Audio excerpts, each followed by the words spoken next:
হেৰো শুন অসম দেশৰ সোণালী ইতিহাস তাহানি দিনৰ 600 বছৰীয়া আহোম ৰাজত্বৰ পাতনি মেলিছিল চুকাফাই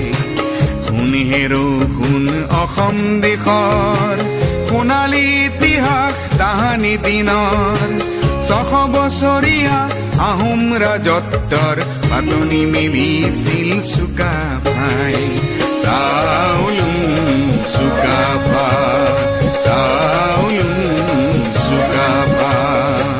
শুন হেৰো শুন অসম দেশৰ সোণালী ইতিহাস তাহানি দিনৰ 600 বছৰীয়া আহোম ৰাজত্বৰ পাতনি মেলিছিল চুকাফাই চাউলুং